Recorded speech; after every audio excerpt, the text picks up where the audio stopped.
Network ಸಮಸ್ಯೆ ಸಮೀಕ್ಷೆಗೆ ಅಡ್ಡಿ ಆಗಿರುವಂತದ್ದು. ಸರ್ಕಾರದ ತರಾತುರಿ ಜಾತಿ ಗಣತಿಗೆ ಶಿಕ್ಷಕರು ವಿಲವಿಲ ಆಗಿದ್ದಾರೆ. ಮಲೆನಾಡಿನಲ್ಲಿ ನೆಟ್ವರ್ಕ್ ಸಮಸ್ಯೆಯಿಂದಾಗಿ ಸಮೀಕ್ಷೆಗೆ ಅಡ್ಡಿಯಾಗಿದೆ. ಸರ್ಕಾರದ ತರಾತುರಿ ಜಾತಿ ಗಣತಿಗೆ ಶಿಕ್ಷಕರು ಪರದಾಟವನ್ನ ನಡೆಸಿದ್ದಾರೆ. ಗಣತಿಯನ್ನ ನಡೆಸಲು ಸಾಗರ ತಾಲೂಕಿನ ಜಾತಿ ಗಣತಿ ಸಮೀಕ್ಷೆ ಅಗತ್ಯ ಸೌಲಭ್ಯವನ್ನ ನೀಡಿ ಇಲ್ಲವಾದ್ರೆ ಗಣತಿ ಕೆಲಸವನ್ನ ಮಾಡಲ್ಲ. ಸಮೀಕ್ಷೆಗೆ ಶಿಕ್ಷಕರನ್ನ ಬೇರೆ ಬೇರೆ ಗ್ರಾಮಗಳಿಗೆ ನೇಮಕ ಮಾಡಲಾಗಿದೆ. ಗ್ರಾಮಗಳ ಸರಿಯಾದ ಮಾಹಿತಿ ಇಲ್ಲದೆ ಶಿಕ್ಷಕರು ಪರದಾಟವನ್ನ ಮಾಡಿರುವಂತದ್ದು. ಮಲೆನಾಡಿನಲ್ಲಿ ನೆಟ್ವರ್ಕ್ ಸಮಸ್ಯೆಯಿಂದಾಗಿ ಶಿಕ್ಷಕರು ಒದ್ದಾಡಿದ್ದಾರೆ, ಪರದಾಟವನ್ನ ನಡೆಸಿದ್ದಾರೆ. ಇನ್ನು ಗಣತಿಯನ್ನ ಮಾಡೋದಕ್ಕಾಗಿ ಮಲೆನಾಡಿನಲ್ಲಿ ನೆಟ್ವರ್ಕ್ ಸಮಸ್ಯೆ ಆಗ್ತಾ ಇದೆ. ನೆಟ್ವರ್ಕ್ ಸಮಸ್ಯೆಯಿಂದಾಗಿ ಅಲ್ಲಿನ ಶಿಕ್ಷಕರು ಕೂಡ ಪರದಾಟವನ್ನ ನಡೆಸಿರುವಂತದ್ದು. ಸರ್ಕಾರದ ತರಾತುರಿ ಜಾತಿ ಗಣತಿಗೆ ಶಿಕ್ಷಕರು ಇಲ್ಲಿ ವಿಲವಿಲ ಆಗಿದ್ದಾರೆ. ಗಣತಿಯನ್ನ ನಡೆಸಲು ಸಾಗರ ತಾಲೂಕಿನ ಶಿಕ್ಷಕರು ಪರದಾಟವನ್ನ ನಡೆಸಿರುವಂತದ್ದು. ಅಗತ್ಯ ಸೌಲಭ್ಯವನ್ನ ನೀಡಿ ಇಲ್ಲವಾದ್ರೆ ಗಣತಿ ನಾವು ಕೆಲಸ ಮಾಡೋದಿಲ್ಲ ಅಂತ ಅಲ್ಲಿನ ಶಿಕ್ಷಕರು ಹೇಳ್ತಾ ಇದ್ದಾರೆ. ಗಣತಿ ಮಾಡಲು ಮನೆ ಪಟ್ಟಿ ವಿವರಣೆ ನೀಡದ ಹಿನ್ನೆಲೆಯಲ್ಲಿ ಇನ್ನು ದಿನಗಟ್ಟಲೆ ವಿಳಾಸವನ್ನ ಹುಡುಕಲು ಅಲೆಯುತ್ತಿರುವ ಶಿಕ್ಷಕರು ಮೊಬೈಲ್ ಆ್ಯಪ್ ಮೂಲಕವೇ ವಿವರ ಭರ್ತಿಯನ್ನ ಮಾಡಬೇಕು. ಆದರೆ ಮಲೆನಾಡು ಭಾಗಗಳಲ್ಲಿ ನೆಟ್ವರ್ಕ್ ಬರೋದಿಲ್ಲ. OTP ಕೇಳಿದ್ರೆ ಸಂಶಯದಿಂದ ನೋಡ್ತಾ ಇರುವ ಜನರು ಸೌಲಭ್ಯ ನೀಡದೆ ಗಣತಿ ಮಾಡಿ ಅಂತ ಶಿಕ್ಷಕರ ಮೇಲೆ ಒತ್ತಡವನ್ನ ಹಾಕ್ತಾ ಇದ್ದಾರೆ. ಸೌಲಭ್ಯವನ್ನ ನೀಡದೆ ಹೋದಲ್ಲಿ ಸಮೀಕ್ಷೆ ಮುಂದುವರಿಸಲ್ಲ, ಗಣತಿ ಕಾರ್ಯ ಮುಂದುವರಿಸಲ್ಲ ಅಂತ ಹೇಳ್ತಾ ಇರುವ ಶಿಕ್ಷಕರು ಗಣತಿ ಮಾಡಲು ಮನೆ ಪಟ್ಟಿ ವಿವರಣೆಯನ್ನ ನೀಡದ ಹಿನ್ನೆಲೆಯಲ್ಲಿ ದಿನಗಟ್ಟಲೆ ವಿಳಾಸವನ್ನ ಹುಡುಕಲು ಶಿಕ್ಷಕರು ಅಲಿತಿದ್ದಾರೆ.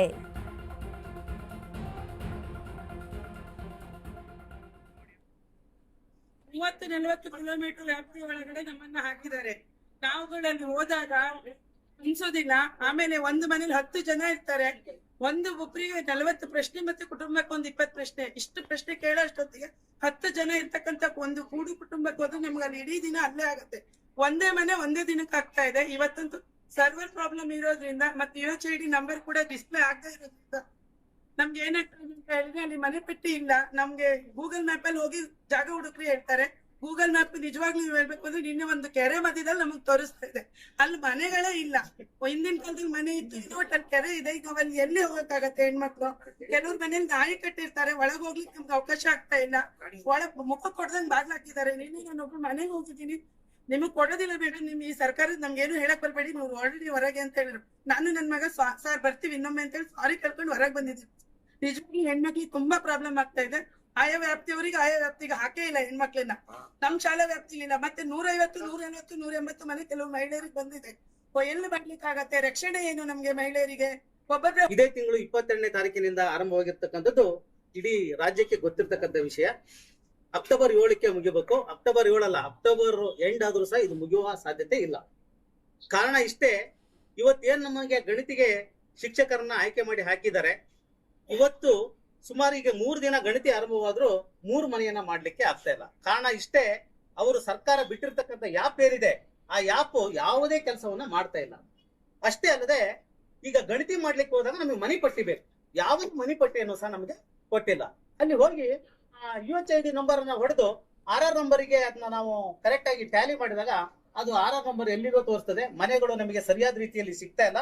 ಹಾಗಾಗಿ ಶಿಕ್ಷಕರು ತುಂಬಾ ಬೇಸರದಲ್ಲಿದ್ದಾರೆ. ನೋಡಿ, ನಾವು ಇಂಥ ಒಳ್ಳೆ ಕಾರ್ಯಗಳನ್ನ ಮಾಡ್ಲಿಕ್ಕೆ ನಾವು ರೆಡಿ ಇದೆ. ಇವತ್ತು ಮನೆಗೆ ಹೋದ್ರೆ ನಮ್ಮನ್ನ ಸ್ವೀಕಾರ ಮಾಡ್ಲಿಕ್ಕೆ ರೆಡಿ ಇಲ್ಲ. ಮನೆಯಲ್ಲಿ ನಮ್ಮನ್ನ ಕಳ್ಳರಾಗಿ ನೋಡ್ತಾ ಇದಾರೆ, ಸುಳ್ಳರಾಗಿ ನೋಡ್ತಾ ಇದಾರೆ. ಜಾಗೃತಿ ಮೂಡಿಲ್ಲ ಜನರಲ್ಲಿ. ಇವತ್ತು ಗಣತಿ ಬಗ್ಗೆ ರಾಜ್ಯದಲ್ಲಿ ಜಾಗೃತಿಯನ್ನ ಮೂಡ್ಬೇಕು. ಇವತ್ತೇನಾಗಿದೆ, ಶಿಕ್ಷಣ ಇಲಾಖೆ ಮೇಲೆ ಎಲ್ಲಾ ಕೆಲಸಗಳನ್ನ ಹೊತ್ತಾಕಿ ನಾವು ಸಮಾಜದ ಉತ್ತಮ ಪ್ರಜೆಗಳನ್ನ ನಿರ್ಮಾಣ ಮಾಡ್ಲಿಕ್ಕೆ ಅಂತೇಳಿ ನಮ್ಮನ್ನು ಬಿಟ್ಟಿದ್ದಾರೆ. ಮಕ್ಕಳಿಗೆ ಒಳ್ಳೆ ಪಾಠ ಮಾಡ್ರಿ ಅಂತ ಹೇಳ್ತಾರೆ, ಭವಿಷ್ಯದ ಮಕ್ಕಳನ್ನ ನಿರ್ಮಾಣ ಮಾಡ್ರಿ ಅಂತಾರೆ. ನಮಗೆ ಇತರ ಎಲ್ಲಾ ಕೆಲಸಗಳನ್ನ ನಮ್ಮ ಇಲಾಖೆಗೆ ಹಾಕಿದ್ದಾರೆ. ಇವತ್ತು ಹಾಗಾದ್ರೆ ಬೇರೆ ಇಲಾಖೆಗಳಲ್ಲಿ ಜನರು ಇಲ್ವಾ? ಕೆಲಸ ಮಾಡೋರು ಇಲ್ವಾ? ಹಾಗಾದ್ರೆ ಅವರ ಏನು, ಅವ್ರ ಕೆಲಸ ಏನು? ಇವತ್ತು ಜಾಗೃತಿ ಅಟ್ಲೀಸ್ಟ್ ಇವತ್ತು ನಗರಸಭೆಯಲ್ಲಿ ಇರ್ತಕ್ಕಂಥವ್ರು ಇವತ್ತು ಅಲ್ಲಿ ಒಂದು ಜಾಗೃತಿಯನ್ನ ನಗರದಲ್ಲಿ ಮೂಡಿಸ್ಬೇಕಿತ್ತು. ಗ್ರಾಮೀಣ ಭಾಗದಲ್ಲಿ ಗ್ರಾಮ ಪಂಚಾಯಿತಿಗಳಿಂದ ಜಾಗೃತಿಯನ್ನ ಮೂಡಿಸ್ಬೇಕಿತ್ತು.